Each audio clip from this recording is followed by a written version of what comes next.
Let the words of my mouth and the meditation of my heart be always acceptable in your sight, O Lord, my strength and my Redeemer. Amen.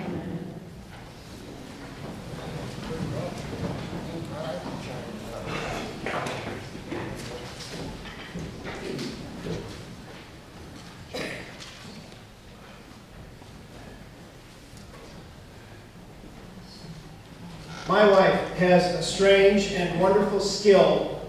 If I get all puffed up, she pops my bubble. She's really, really good at this. One time I was sort of thinking maybe as a preacher I kind of had God sort of figured out, and she just smiled, and she called me a professional Godster. And that was her simple way of gently mocking those of us who, as my daughter puts it, talk nonstop about God. But I defend myself by saying it's a very old trade. Think of Job's friends. For several weeks now, we've been hearing selections from the ancient book of Job. The story of Job is about a man who suffered terrible tragedies and calamities. All his children were killed. His wealth was destroyed, and he himself suffered from agonizing diseases and disabilities. Unfortunately, he also suffered from his friends. His friends were professional Godsters. They came and they explained things to Job. They told Job that since God is just, God only makes bad things happen to bad people. So Job must have done some bad things. But Job had not, and he said so. Job was a good man, and he knew his professional Godster friends were theological quacks. One of those friends then went on to add the idea that the destruction of all Job's property, the death of his children, his terrible outbreak of leprosy, were all part of God's way to improve Job's character and to teach him stuff. Well, what a comforting insight that must have been for Job. With professional Godster friends like Job's, who needs enemies? Now, you may think this picture of professional Godsters like Job's friends, well-meaning but clueless, is an exaggeration, but it's not. They're still at work. Back in 1995, my best buddy died of cancer. He was a priest. We went through seminary together. He was 37 years old. And I was with him for the 3 days before he died. At his wake, a nun spoke to me. She said, very sweetly, God must have wanted him more than we did. Now, I blew up at her because I'd been up for 3 nights with no sleep. I'm just glad she didn't say that to his wife or to his 3 little kids. The deepest grief in my own life is a daughter who is so profoundly impaired that she will never be able to live without constant supervision and care. We have a daughter who will never have a normal relationship, who will never drive a car. We have a daughter who has sent people to the emergency room with her violent outbursts. And there have been people in our lives who have sounded an awful lot like the friends of Job. People have told us God only gives special needs children to special parents. Like this is a prize. I mean, if this is true, I wish I was a really lousy parent so that my daughter could have been born normal. Other professional Godsters have told us that God gave Marie to us so that we could become better people. Well, if that's true, I hate myself for not being a good enough person so that my daughter could have been born without disability. And other professional Godsters have told us that God gave her to us to test our faith and make it deeper. Why would God punish my daughter with a disability so that I could have stronger faith? What kind of God is that? So what's the answer to all this stuff I've been struggling with both as a priest and as the father now for 29 years of a disabled child? The answer is that there's no answer, really.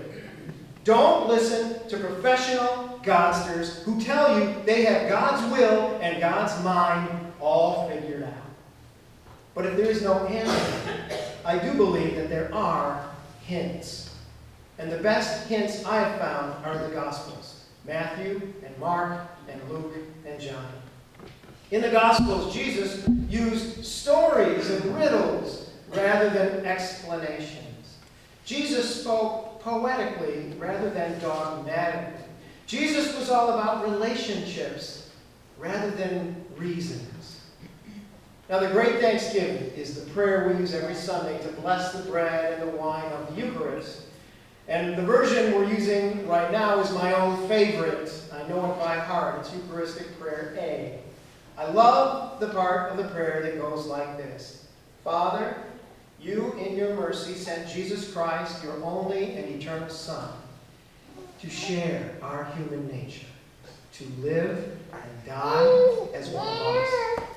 The unique insight of Christianity is the idea of God becoming one of us. God bends down low to experience human life from the inside. And the words he spoke in today's text from Mark's Gospel are better words than I have ever heard from a professional godster. I came not to be served, but to serve and to give myself. So, what do I take away from all this? Well, I do know that the friends of Job did one really good thing. When all these terrible tragedies fell upon Job, they went to be with him. And for a very long time, 7 days and nights, according to the text, they sat with him in silence. They didn't explain. They did not condemn.